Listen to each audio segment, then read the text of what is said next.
I drive an IROC because I rock. I never thought I would love Camaros till an IROC-Z, an IROC-Z. I call shotgun on this ride. Let's see what's inside. 1987 Chevrolet Camaro IROC-Z.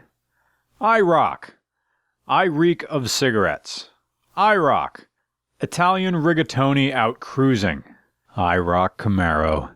For the husband who... IROC Camaro.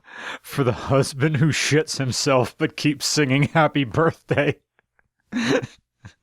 IROC-Z.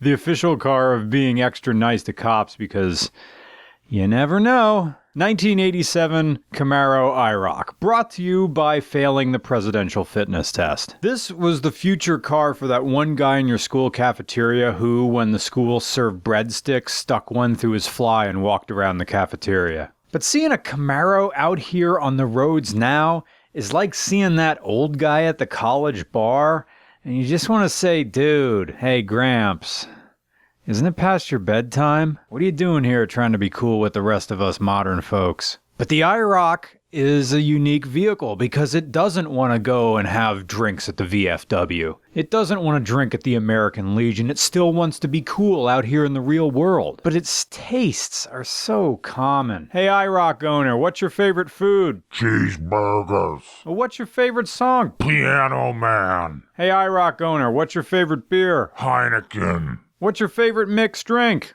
Long Island iced tea. What's your favorite non-alcoholic drink? Arnold Palmer. What's your favorite World War II military aircraft? P-51 Mustang. What's your favorite restaurant? Red Robin. What's your favorite movie? Time Cop. What's your favorite TV show? Vanna White. What's your favorite book? The novelization of Con Air. Hey IROC owner, where do you want to go on vacation?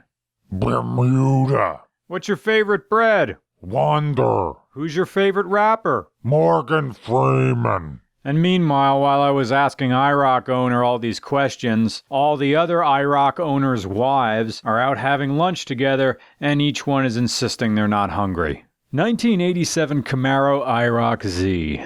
A testosterone-adjacent racquetball-playing, three-martini, lunching, mistress-banging, late-night news anchor mustache-wearing version of an F-body muscle car. Sponsored by 11.5 ounces of Arnold Palmer in mid-swing. This is the car for your friend Pete from Accounts Receivable and his drinking buddy / office legend Brown Ben Dundroff, the speed-shitting champion of Tuppahawk in Pennsylvania, the fastest asshole west of the Schuylkill. The IROC-Z debuted in 1985 as an option package for the Z28 Camaro, before replacing the Z28 altogether in 1988. The original IROC offered improved suspension, Delco Bilstein shocks, a lowered ride height, and a brace for steering known as the Wander Bar, which sounds like a great place to get tanked on shot after shot of smoker's cough. Because why not have a shot that's just basically Jägermeister and mayonnaise? Oh, it's Pennsylvania, and the mods are asleep. KYW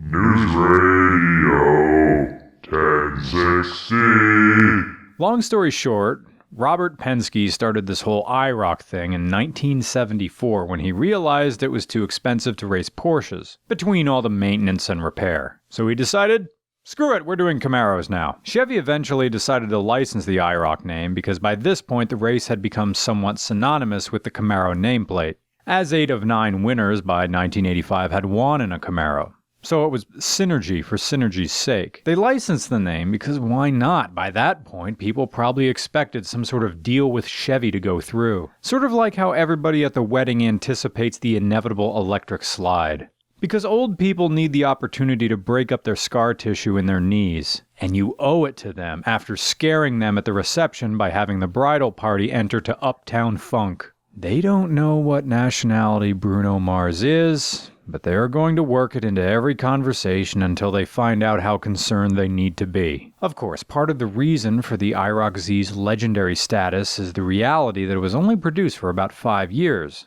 at the end of which Dodge took over the sponsorship and licensing for the International Race of Champions. Essentially, there were fewer than 170,000 examples of this car ever produced. So how many are really left? The number naturally discounts the Dodge Daytona version of the IROC, which didn't sell well at all. But then, this is around the time when General Motors started to get its 350 act together with its tune-poured injection. Still, the manual couldn't take the 320 pound-feet of torque, so all the ones with automatics got the 350 V8, while all the manual option Camaros came with the 305, which was the worst V8 GM ever made until the North Star shined its brown light. The owner has had this car since he was 16, and that eliminates some subjectivity, since by his own admission, he's pretty emotionally attached to it. But then who isn't attached to their car? They would be disposable appliances if we didn't invest so much time of our personal identity and overall happiness into what we drive. Hell, he hasn't even done burnouts with this, except for one time. Here's another thing. The IROC-Z was the highest trim level of the Camaro line, and for all its 80s American advancements, it's still seen today as trash class. This F-body does track flatter than most muscle cars, and its brakes do stop you. Finally, General Motors had a muscle car that could outmaneuver the Fox body Mustang, which was an accomplishment because an F-body is larger than a Fox body. And the F-body, the whole range of the F-body, lasted from 1967 to 2002. This 2001 WS6, same platform as the 87 IROC. The owner said that the rich neighborhoods around Chicago hate this car rumbling around, disturbing their Michael W. Smith CD music and corrupting their stiff-backed children's minds. An IROC sound lowers property values and closes yoga studios. Chevy IROC-Z. For the guy who drives around and Here I Go Again is playing in his head and the girl on the hood is his daughter's best friend. The real triumph of 80s cars is that they survived at all, but domestics especially. This interior, the quality of the plastics is sadder than a single mother playing Big Four. The GM L98 350 did make 255 horsepower stock, but the 87 Mustang GT made the same with 700 less cubic centimeters. But the L98 made 320 pound-feet of torque, while the 5.0 made 300. I felt ugly driving this IROC, but a proud ugly. Like a preteen version of myself making armpit farts while my family watched my cousin Heather's graduation videotape. Like the time I pissed in a milk jug for a week to make an aged rancid liquid to pour down a rival dorm's water fountain. IROC, I am your family's worrisome spawn.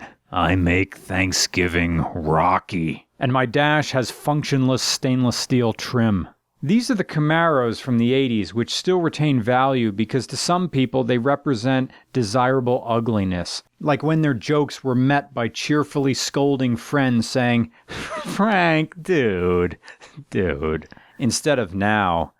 He tells those jokes again, and his old buddies look away in silence when he calls their server fun bags. IROC man knows he's been wrong for 10 years now, but the mountain of apologies and good deeds needed to mend a lifetime of social transgressions is looming behind him like a thundercloud. And this IROC is the only part of him that can outrun the storm. Muscle cars provide calm serenity for people who want their past resolved without confrontation. In a way, this is the most Camaro of all Camaros. The highest trim of its era, with the added benefit of not having any of those Autobot badges on the side. You ever hear Teenage Dirtbag by Wheatus? There's a reason that song has the jock boyfriend driving this car, because it's everything that jock aspires to be and more. It's stylish and sporty in a way that seemed timeless. It's a car that did its own gatekeeping. It's a person wearing a face that screams, "Ugh, what is he doing here?"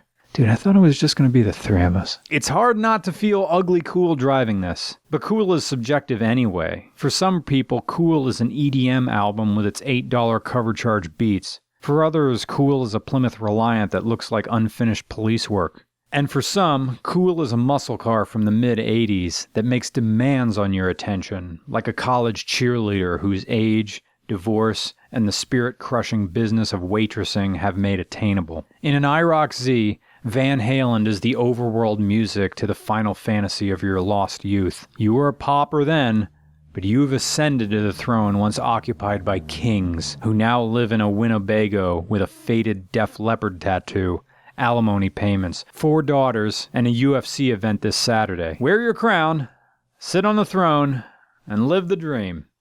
It's the IROC-Z, so you can relax. With this car, you can stay in 1987 for a little while longer.